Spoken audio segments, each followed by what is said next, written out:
last night I did a presentation. I did my training, how to make money without working, to some students that were in there, and there's about 100 and maybe 120 people in the room, and I just asked that question casually.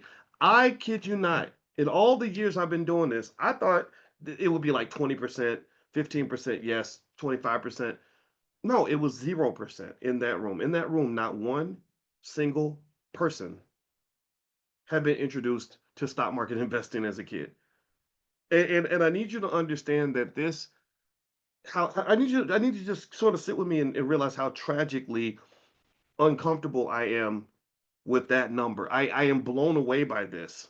Because I guarantee you that if I was to ask you how many of you were told to get a job when you were a kid, it'd be like 95%, 100% of you, right? And or if I said how many of you were introduced to shopping, going shopping at the mall and buying expensive stuff for Christmas, a lot of you would say yes.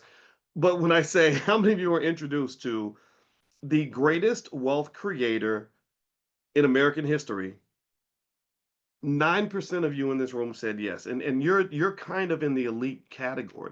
That the fact that it's 9% is actually higher than it would be if I was to grab a random group of African American people on the street.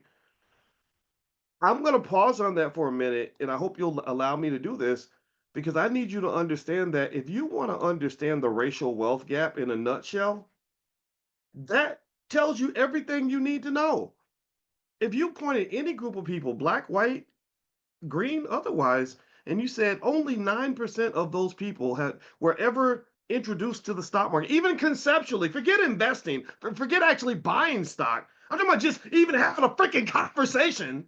Now, only 9% of this community was introduced to stock market investing as kids. And you said to me, as a financial scientist, I'm a financial surgeon. That's what we do. And when you get a doctorate in finance, you study the same thing for 8 years straight, 10 hours a day. So if you were to ask me, what do you think would be the economic condition of that group of people? I would say, well, of course they're going to be poor. Like, well, because the stock market is where most of the money's at. If you want to have money, you got to go where the money's at, right?